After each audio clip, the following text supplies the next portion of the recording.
Les 5 erreurs à ne pas commettre si tu souhaites féminiser ta voix. Première erreur, la plus commune, c'est bien sûr essayer de faire ceci toute seule. Pourquoi t'infliger cette torture? Il y a des personnes comme moi et bien d'autres professionnels dans ce monde qui sont spécialisés dans ce terrain et qui vont t'aider non seulement à féminiser ta voix, mais à le faire de façon efficace, de façon durable, de sorte à ce qu'effectivement ce que tu réussis à atteindre, ne s'efface pas avec le temps. Et bien sûr en toute sécurité, c'est-à-dire on veille à ce que ta santé vocale soit respectée, à ce que tu ne te fasses pas mal. Deuxième erreur à éviter si tu souhaites féminiser ta voix, c'est de te concentrer uniquement sur les aigus. La féminité n'est pas synonyme d'aigu. Attention à ça. D'ailleurs, petite astuce, les aigus vont être perçus d'une façon plus claire par l'ouïe humaine si tu les fusionnes avec les graves. Donc, c'est là où intervient la mélodie. Donc, les aigus, non. La mélodie, oui. Troisième erreur à ne pas commettre si tu souhaites féminiser ta voix. C'est féminiser ta voix d'une façon neutre, à savoir essayer de trouver une voix féminine que tu vas maintenir dans toutes les situations.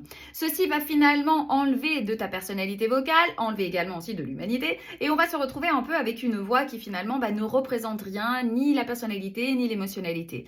Donc si tu souhaites féminiser ta voix, veille à le faire dans tout type de circonstances. En tout cas, que ta voix féminine puisse s'adapter à ton émotionnalité, à savoir à comment tu exprimes tes émotions, et surtout à ta personnalité. Ta voix doit être finalement le reflet de qui tu es, à savoir cette personnalité qui est le lien entre ton identité et le monde qui t'entoure. Quatrième erreur à ne pas commettre si tu souhaites féminiser ta voix. Te lancer dans un entraînement vocal indéfini, à savoir sans durée limitée. Il est important pour que tu puisses réussir à obtenir tes objectifs et surtout pour que tu réussisses à féminiser ta voix, que cet entraînement soit intensif. On ne travaille pas seulement avec la voix, à savoir avec le larynx, on travaille surtout avec le cerveau et le cerveau apprend de façon intensive. Dernière erreur à ne pas commettre si tu souhaites féminiser ta voix. Penser que parce que tu chantes, ta voix parlée va se féminiser toute seule. C'est une erreur très commune, alors attention, la voix chantée va bien sûr contribuer au développement de plusieurs paramètres qui sont en lien avec la voix parlée. Mais n'oublie jamais que la voix parlée et la voix chantée sont deux dynamiques vocales différentes. Voici pour les 5 petites erreurs. Si tu as plus de questions ou si tu souhaites féminiser ta voix avec moi, n'hésite pas, écris-moi et je te guide. Si tu as aimé cette vidéo, abonne-toi pour plus de contenu.